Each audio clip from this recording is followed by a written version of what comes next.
10ನೇ ತರಗತಿಯ ಜೀವಕ್ರಿಯೆಗಳು ಅಧ್ಯಾಯದಲ್ಲಿ 2ನೇ ಪಾಠ ಜೀವಕ್ರಿಯೆಗಳಲ್ಲಿ 2ನೇ ಹಂತದಲ್ಲಿ ಈಗ ಮೊನ್ನೆ ಭಾಗ 1ರಲ್ಲಿ ಮಾನವರಲ್ಲಿ ಪೋಷಣೆ ಅಲ್ಲಿವರೆಗೆ ಹೇಳಿದ್ದೆ. ಇವತ್ತು ಮುಂದುವರಿದ ಭಾಗ ಮಾನವರಲ್ಲಿ ಪೋಷಣೆ ಭಾಗ 2ರಲ್ಲಿ ನೋಡಿ. ಇದು ಮಾನವನ ಜೀರ್ಣಾಂಗ ಯುವ. ಈ ಜೀರ್ಣಾಂಗ ಯುವ ಈ ಬಾಯಿಯಿಂದ ಪ್ರಾರಂಭವಾಗ್ತದೆ. ಬಾಯಿ, ಅನ್ನನಾಳ, ಜಠರ, ಸಣ್ಣ ಕರಳು, ದೊಡ್ಡ ಕರಳು, ಜೊತೆಗೆ ಹಲವಾರು ಗ್ರಂಥಿಗಳನ್ನ ಇದು ಒಳಗೊಂಡಿದೆ. ಯಕೃತ, ಮೇದೋಜರಕಾಂಗ, ನಂತರ ಈ ಪಿತ್ತಕೋಶ, ಹೀಗೆ ಹಲವಾರು ಗ್ರಂಥಿಗಳು ಸಹಿತ ಈ ಮಾನವನ ಜೀರ್ಣಾಂಗದಲ್ಲಿ ಕಂಡು ಬರ್ತವೆ. ಈ ಮಾನವರಲ್ಲಿ ಪೋಷಣೆ ಯಾವ ರೀತಿಯಾಗಿರ್ತದೆ? ಆಹಾರ ಸೇವನೆ, ಸೇವನೆಯಾದ ಆಹಾರ ಜೀರ್ಣವಾಗುವುದು, ಜೀರ್ಣವಾದ ಆಹಾರ ದೇಹಗತವಾಗುವುದು ಮತ್ತು ತ್ಯಾಜ್ಯಗಳನ್ನು ಹೊರಹಾಕುವ ಪ್ರಕ್ರಿಯೆ ಮಾನವರಲ್ಲಿ ಯಾವ ರೀತಿಯಾಗಿ ಇರ್ತದೆ ಅನ್ನೋದನ್ನ ನೋಡುವ. ಈ ಮಾನವರಲ್ಲಿ ಈ ಜೀರ್ಣ ಕ್ರಿಯೆ ಎಲ್ಲಿಂದ ಪ್ರಾರಂಭವಾಗ್ತದೆ ಅಂದ್ರೆ ಬಾಯಿಯಿಂದ. ನಾವು ಘನ ಆಹಾರವನ್ನ ಸೇವನೆ ಮಾಡ್ತೇವೆ.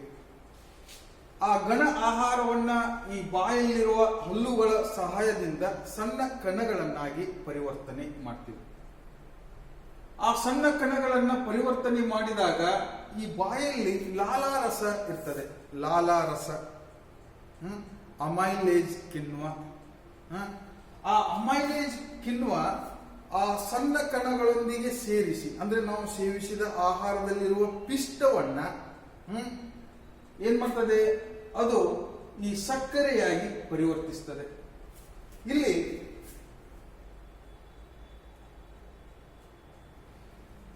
ನೋಡಿ, ಈ ಮಾನವನ ಜೀರ್ಣಾಂಗ ಇರುವ ಬಾಯಿಂದ ಈ ಗುದದ್ವಾರದವರೆಗೆ ಪ್ರಾರಂಭ ಇದೆ. ನಂತರ ನಾವು ಹಲ್ಲುಗಳ ಸಹಾಯದಿಂದ ಏನ್ ಮಾಡ್ತೇವೆ? ಅದನ್ನ ಆಹಾರವನ್ನ ಸಣ್ಣ ಕಣಗಳಾಗಿ ಪರಿವರ್ತಿಸ್ತೇವೆ. ಬಾಯಲ್ಲಿರುವ ಲಾಲಾರಸ ಅಂದ್ರೆ ಅಮೈಲೇಜ್ ಕಿಣ್ವ ಏನ್ ಮಾಡ್ತದೆ? ಈ ಪಿಷ್ಟವನ್ನ ಅಂದ್ರೆ ಸಂಕೀರ್ಣ ಅಣುವನ್ನ ಸಕ್ಕರೆಯಾಗಿ ಪರಿವರ್ತಿಸ್ತದೆ.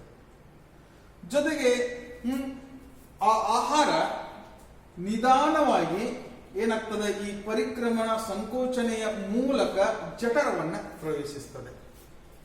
ಆ ಜಠರವನ್ನ ಪ್ರವೇಶಿಸಿದಾಗ ಆ ಜಠರದಲ್ಲಿ ಹಲವಾರು ಕಿಣ್ವಗಳು ಬಿಡುಗಡೆಯಾಗ್ತದೆ. ಆ ಬಿಡುಗಡೆಯಾಗುವ ಪ್ರಮುಖ ಕಿಣ್ವಗಳಲ್ಲಿ ಈ ಹೈಡ್ರೋಕ್ಲೋರಿಕ್ ಆಮ್ಲ. ಈ ಹೈಡ್ರೋಕ್ಲೋರಿಕ್ ಆಮ್ಲ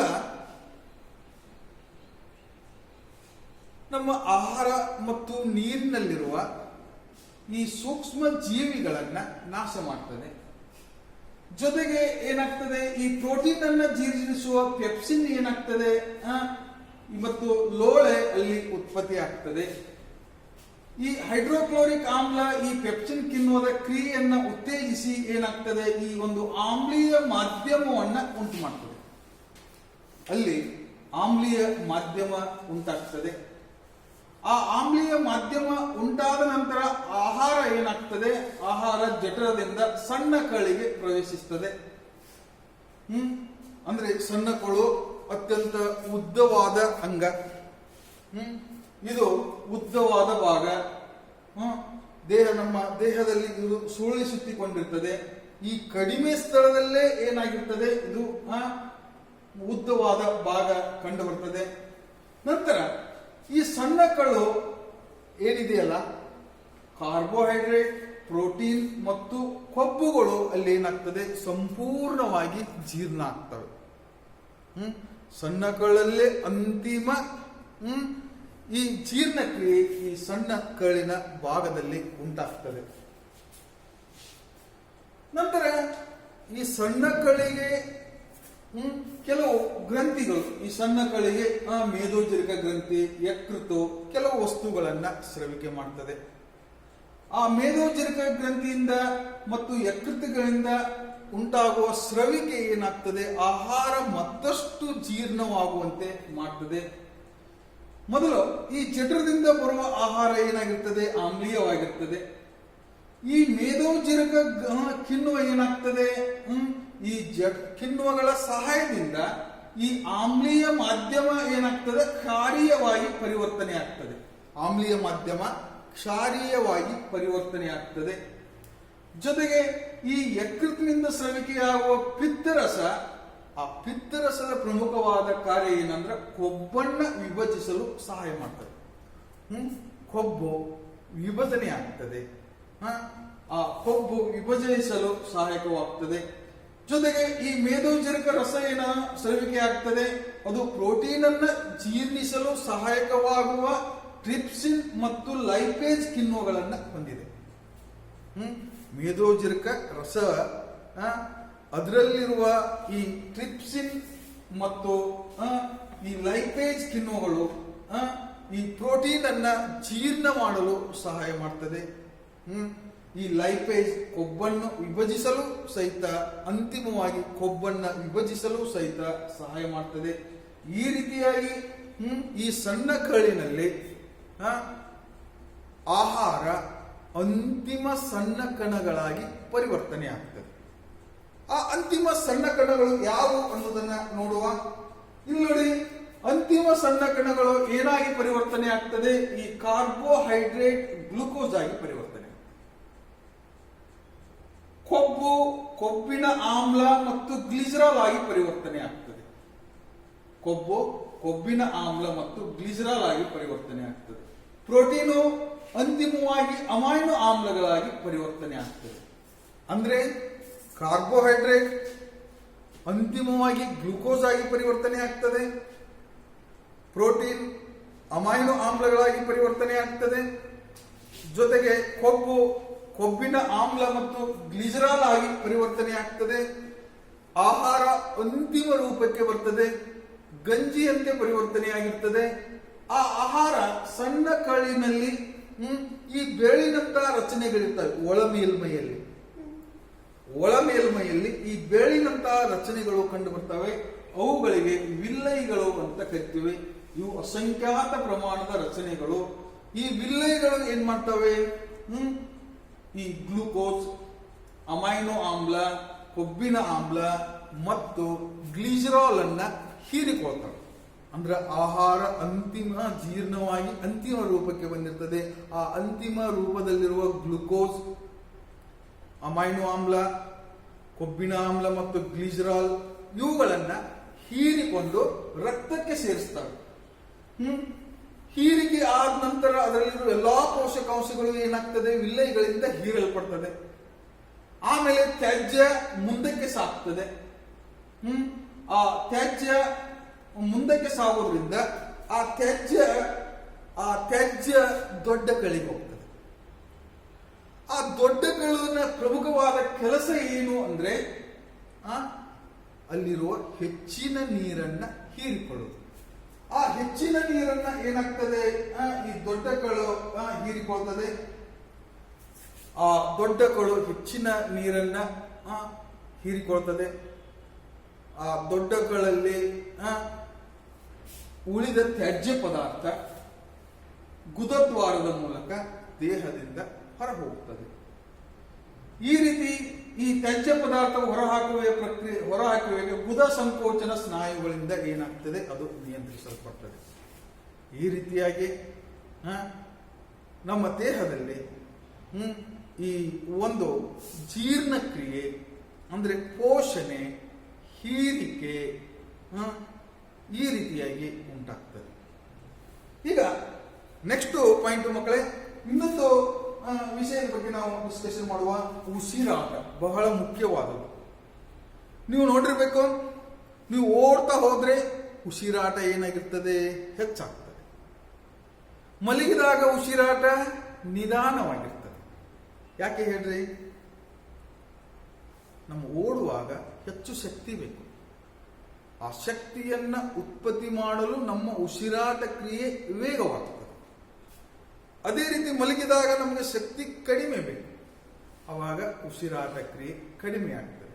ಅಂದ್ರೆ ಉಸಿರಾಟ ಅಂದ್ರೆ ಶಕ್ತಿ ಬಿಡುಗಡೆ ಮಾಡುವ ಒಂದು ಪ್ರಕ್ರಿಯೆ. ಉಸಿರಾಟ ಅನ್ನೋದು ಶಕ್ತಿ ಬಿಡುಗಡೆ ಮಾಡುವ ಪ್ರಕ್ರಿಯೆಯನ್ನ ಉಸಿರಾಟ ಅಂತ ಕರಿತೀವಿ. ಈ ಉಸಿರಾಟದಲ್ಲಿ ಎರಡು ವಿಧ. ಒಂದು ವಾಯುವಿಕ ಉಸಿರಾಟ, ಅವಾಯುವಿಕ ಉಸಿರಾಟ. ವಾಯುವಿಕ ಉಸಿರಾಟ ಅಂದ್ರೆ ಆಮ್ಲಜನಕದಿಂದ ಉಸಿರಾಟ, ಆಕ್ಸಿಜನ್. ಆಮ್ಲಜನಕದ ಸಹಾಯದಿಂದ ನಡೆಯುವ ಈ ಉಸಿರಾಟ ಕ್ರಿಯೆಯನ್ನ ಏನಂತ ಕರಿತೀವಿ?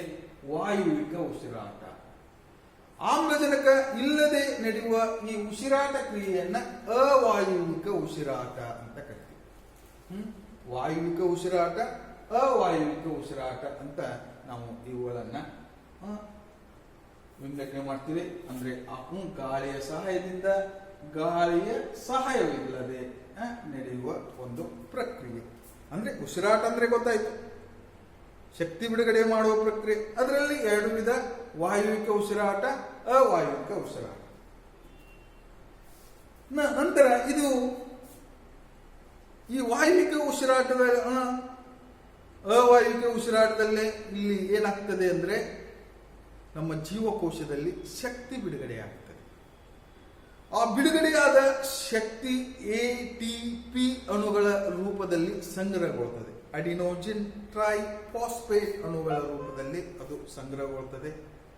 ಆ ಸಂಗ್ರಹಗೊಂಡು ಅದು ಮುಂದೆ ಶಕ್ತಿ ಅವಶ್ಯಕತೆ ಇದ್ದಾಗ ಆ ATP ಅಣುಗಳ ವಿಭಜನೆಯಿಂದ ಏನಾಗ್ತದೆ, ಆ ಶಕ್ತಿ ಬಿಡುಗಡೆಯಾಗ್ತದೆ. ಇದು ಜೀವಕೋಶದೊಳಗೆ ನಡೆಯುವ ಒಂದು ಅಂತರುಷ್ಣಕ ಕ್ರಿಯೆ. ಒಳಗೆದು ಒಂದು ದಹನ ಕ್ರಿಯೆ, ಜೀವಕೋಶದಲ್ಲೇ ನಡೆಯುವ ಒಂದು ದಹನ ಕ್ರಿಯೆ, ಅಂತರುಷ್ಣಕ, ಒಂದು ಶಕ್ತಿ ಬಿಡುಗಡೆ ಮಾಡುವ ಪ್ರಕ್ರಿಯೆ ಅಂತರುಷ್ಣಕ ಕ್ರಿಯೆ. ಇಲ್ಲಿ ಉಸಿರಾಟ ಅಂದ್ರೆ ಗೊತ್ತಾಯ್ತು ನಿಮ್ಗೆ. ಆಮ್ಲ ಅಂದ್ರೆ ಉಸಿರಾಟ ಅಂದ್ರೆ ಶಕ್ತಿ ಬಿಡುಗಡೆ ಮಾಡುವ ಪ್ರಕ್ರಿಯೆ. ಇಲ್ಲಿ ಆಮ್ಲಜನಕ ಸಹಿತ ಉಸಿರಾಟದಲ್ಲಿ ಇಲ್ಲಿರುವ ಗ್ಲೂಕೋಸ್ ವಿಭಜನೆಯಾಗಿ ಶಕ್ತಿ ಬಿಡುಗಡೆ ಆಗ್ತದೆ. ಈ ಗ್ಲೂಕೋಸ್ ಜೀವಕೋಶದಲ್ಲಿ ವಿಭಜನೆ ಆಗಬೇಕಂದ್ರೆ ಅದಕ್ಕೆ ಆಮ್ಲಜನಕ ಬೇಕು. ಇದು ಅಂತರುಷ್ಣಕ ಕ್ರಿಯೆ. ಯಾವುದೇ ಒಂದು ದಹನ ಕ್ರಿಯೆ ನಡಿಬೇಕಂದ್ರೆ ಆಮ್ಲಜನಕ ಬೇಕು. ಇದು ಜೀವಕೋಶದಲ್ಲಿ ನಡೆಯುವ ಒಂದು ಪ್ರಕ್ರಿಯೆ. ಇಲ್ಲಿ ಈ ಗ್ಲೂಕೋಸ್ ಯಾವ ರೀತಿಯಾಗಿ ಶಕ್ತಿ ಬಿಡುಗಡೆ ಮಾಡ್ತದೆ? ಈ ಆಮ್ಲಜನಕ ಇಲ್ಲದಾಗ, ಆಮ್ಲಜನಕ ಕಡಿಮೆ ಪೂರೈಕೆಯಲ್ಲಿ, ಆಮ್ಲಜನಕ ಹೆಚ್ಚಿನ ಪೂರೈಕೆಯಲ್ಲಿ ಯಾವ ರೀತಿಯಾಗಿ ಇರ್ತದೆ ಅನ್ನೋದನ್ನ ನಾವು ಡಿಸ್ಕಷನ್ ಮಾಡುವ. ಮೊದಲಿಗೆ ನೋಡಿ, ಈ ಗ್ಲೂಕೋಸ್ 6 ಕಾರ್ಬನ್ ಅಣುಗಳನ್ನು ಹೊಂದಿದೆ. ಇದು ಕೋಶ ದ್ರವ್ಯದಲ್ಲಿ ಪೈರುವೇಟ್ ಆಗಿ ವಿಭಜನೆಗೊಳ್ಳುತ್ತದೆ. ಪೈರುವೇಟ್ ಅನ್ನೋದು 3 ಕಾರ್ಬನ್ ಅಣುಗಳು ಮತ್ತು ಅಲ್ಲಿ ಶಕ್ತಿ ಬಿಡುಗಡೆ ಆಗ್ತದೆ. ಇದು ಕೋಶ ದ್ರವ್ಯದಲ್ಲಿ ನಡೆದು ನಂತರ ಈ ಪೈರುವೇಟ್ ಏನಾಗ್ತದೆ ಅಂದ್ರೆ ಆಕ್ಸಿಜನ್ ಅನುಪಸ್ಥಿತಿಯಲ್ಲಿ, ಆಕ್ಸಿಜನ್ ಇಲ್ಲದೆ ಈಸ್ಟ್ ನಲ್ಲಿ, ಕೆಲವು ಬ್ಯಾಕ್ಟೀರಿಯಾಗಳಲ್ಲಿ, ಈಸ್ಟ್ಗಳಲ್ಲಿ ಆಮ್ಲಜನಕ ರಹಿತ ಉಸಿರಾಟ ಕ್ರಿಯೆ ನಡೀತದೆ. ಆಕ್ಸಿಜನ್ ಅನುಪಸ್ಥಿತಿ ಅಂದ್ರೆ ಆಮ್ಲಜನಕ ರಹಿತ, ಆಮ್ಲಜನಕ ಇಲ್ಲದೆ ಇವು ಶಕ್ತಿ ಬಿಡುಗಡೆ ಮಾಡ್ತವೆ, ಈಸ್ಟ್ ಮತ್ತು ಬ್ಯಾಕ್ಟೀರಿಯಾಗಳು. ಇಲ್ಲಿ ಆಕ್ಸಿಜನ್ ಅನುಪಸ್ಥಿತಿಯಲ್ಲಿ ಏನಾಗ್ತದೆ, ಇಲ್ಲಿ ಉತ್ಪತ್ತಿಯಾಗುವ ವಸ್ತುಗಳು ಯಾವಂದ್ರೆ ಎಥನಾಲ್, ಕಾರ್ಬನ್ ಡೈಆಕ್ಸೈಡ್ ಮತ್ತು ಶಕ್ತಿ. ಇಲ್ಲಿ 2 ಕಾರ್ಬನ್ ಅಣುವಿನ ಎಥನಾಲ್ ಅಂದ್ರೆ ಇಥೈಲ್ ಆಲ್ಕೋಹಾಲ್, ಕಾರ್ಬನ್ ಡೈಆಕ್ಸೈಡ್ ಮತ್ತು ಶಕ್ತಿ ಬಿಡುಗಡೆ ಆಗ್ತದೆ ಎಲ್ಲಾ ಈಸ್ಟ್ಗಳಲ್ಲಿ ಮತ್ತು ಬ್ಯಾಕ್ಟೀರಿಯಾಗಳಲ್ಲಿ. ಆಮೇಲೆ ಆಕ್ಸಿಜನ್ ಕೊರತೆ ಅಂದ್ರೆ ನಮಗೆ ಎಷ್ಟು ಆಕ್ಸಿಜನ್ ಬೇಕಲ್ಲ ಅಷ್ಟು ಪೂರೈಕೆ ಆಗದೆ ಅದಕ್ಕಿಂತ ಕಡಿಮೆ ಪ್ರಮಾಣದಲ್ಲಿ ಆಕ್ಸಿಜನ್ ಪೂರೈಕೆ ಆದಾಗ ನಮ್ಮ ಸ್ನಾಯು ಜೀವಕೋಶಗಳಲ್ಲಿ ಈ ಪ್ರಕ್ರಿಯೆ ನಡೀತದೆ. ಇಲ್ಲಿ ಉತ್ಪತ್ತಿಯಾಗುವ ವಸ್ತುಗಳು ಯಾವಂದ್ರೆ ಲ್ಯಾಕ್ಟಿಕ್ ಆಮ್ಲ, ಇದು 3 ಕಾರ್ಬನ್ ಅಣುವನ್ನು ಹೊಂದಿರುವುದು ಮತ್ತು ಶಕ್ತಿ ಬಿಡುಗಡೆ ಆಗ್ತದೆ. ಅಂದ್ರೆ ಈ ಆಕ್ಸಿಜನ್ ಕೊರತೆ ಇದೆ. ಅಂದ್ರೆ ಆಕ್ಸಿಜನ್ ಸಪ್ಲೈ ಇದೆ, ಆದ್ರೆ ಎಷ್ಟು ಬೇಕಲ್ಲ ಅಷ್ಟು ಏನಾಗ್ತಾ ಇಲ್ಲ, ಪೂರೈಕೆ ಆಗ್ತಾ ಇಲ್ಲ. ಆಕ್ಸಿಜನ್ ಕೊರತೆ ಆದಾಗ ಅಂದ್ರೆ ಹೆಚ್ಚು ವಾಯು ಮಾಲಿನ್ಯ ಎಲ್ಲಿರ್ತದಲ್ಲ ಆ ಪ್ರದೇಶದಲ್ಲಿ ನಾವು ಓಡಾಡಿದಾಗ ಇದರ ಅನುಭವ ಆಗ್ತದೆ. ಯಾಕಂದ್ರೆ ಆ ವಾಯು ಮಾಲಿನ್ಯದಲ್ಲಿ ವಾಯು ಮಾಲಿನ್ಯ ಇರುವುದರಿಂದ ಆಕ್ಸಿಜನ್ ಪ್ರಮಾಣ ಕಡಿಮೆ ಇರ್ತದೆ. ಆವಾಗ ನಾವು ಈ ರೀತಿಯ ಅನುಭವವನ್ನ ಹೊಂದ್ತೀವಿ. ಎತ್ತರದ ಪ್ರದೇಶದಲ್ಲಿಯೂ ಈ ರೀತಿಯ ಅನುಭವ ಆಗ್ತದೆ. ಇನ್ನ ಆಕ್ಸಿಜನ್ ನಮ್ಗೆ ಎಷ್ಟು ಬೇಕಲ್ಲ ಅಷ್ಟು ಪ್ರಮಾಣದಲ್ಲಿ ಪೂರೈಸಿದಾಗ, ಎಷ್ಟು ಅಗತ್ಯ ಇದೆಯಲ್ಲ ಅಷ್ಟು ಪ್ರಮಾಣದಲ್ಲಿ ಆಕ್ಸಿಜನ್ ನಮಗೆ ಸಿಕ್ಕಾಗ ಅದು ಮೈಟೋಕಾಂಡ್ರಿಯಾದಲ್ಲಿ ಆಗ್ತದೆ. ಅಲ್ಲಿ ಸಂಪೂರ್ಣ ಅಂತರ್ದಹನ ಕ್ರಿಯೆ ಉಂಟಾಗ್ತದೆ. ಆವಾಗ ಅಲ್ಲಿ ಬಿಡುಗಡೆಯಾಗುವ ವಸ್ತುಗಳು ಕಾರ್ಬನ್ ಡೈಆಕ್ಸೈಡ್, ನೀರು, ಶಕ್ತಿ ಮಾತ್ರ ಬಿಡುಗಡೆ ಆಗ್ತದೆ.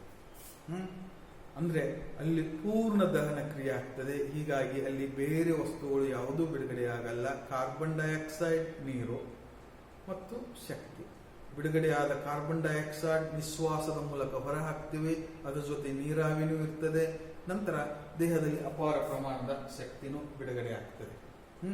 ಈ ರೀತಿಯಾಗಿ ಏನಾಗ್ತದೆ, ಉಸಿರಾಟ ಪ್ರಕ್ರಿಯೆ ನಮ್ಮ ದೇಹದಲ್ಲಿ, ನಮ್ಮ ಜೀವಿಗಳಲ್ಲಿ ಅಂದ್ರೆ ಈಸ್ಟ್ಗಳಲ್ಲಿ, ನಮ್ಮ ಸ್ನಾಯುಗಳಲ್ಲಿ, ಮೈಟೋಕಾಂಡ್ರಿಯಾದಲ್ಲಿ ಯಾವ ರೀತಿಯಾಗಿ ಇರ್ತದೆ ಅನ್ನೋದನ್ನ ನೀವು ಈಗ ತಿಳ್ಕೊಂಡ್ರೆ. ನಂತರ ಸಸ್ಯಗಳಲ್ಲಿ ಉಸಿರಾಟ. ಎಷ್ಟು ನಿಮಿಷ? ಸಸ್ಯಗಳಲ್ಲಿ ಉಸಿರಾಟ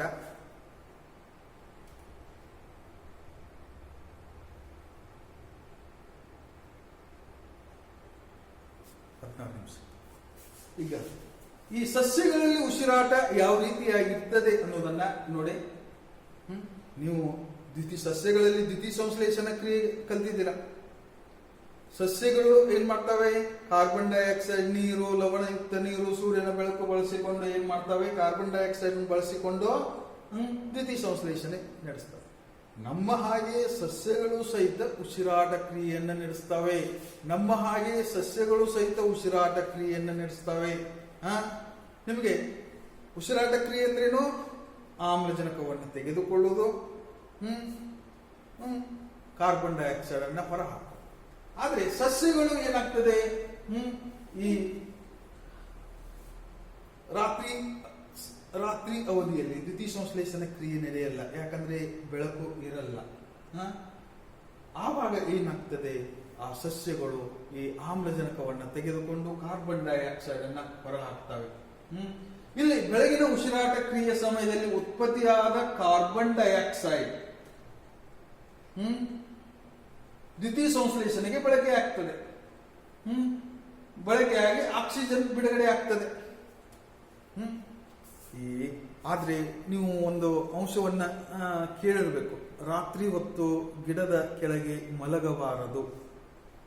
ಯಾಕಂದ್ರೆ ಅವು ನಮ್ಮ ಹಾಗೆ ಏನ್ ಮಾಡ್ತವೆ, ಆಮ್ಲಜನಕವನ್ನು ತೆಗೆದುಕೊಂಡು ಕಾರ್ಬನ್ ಡೈಆಕ್ಸೈಡ್ ಬಿಡುಗಡೆ ಮಾಡ್ತವೆ.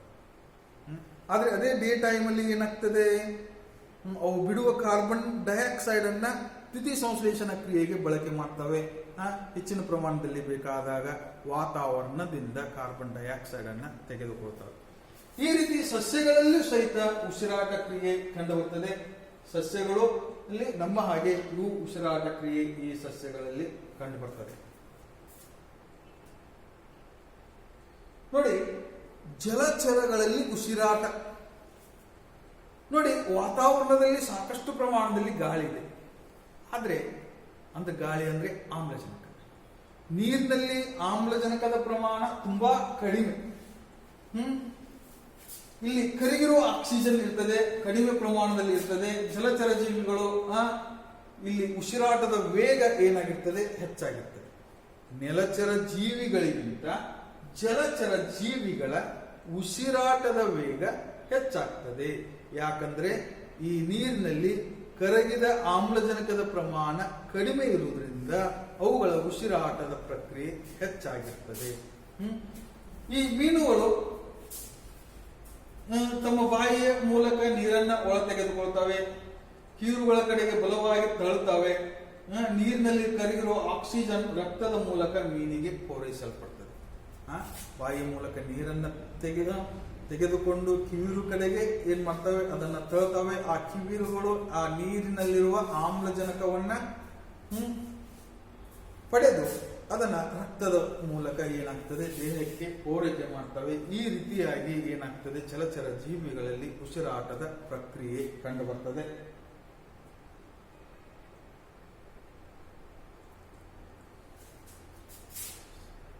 ಧನ್ಯವಾದ.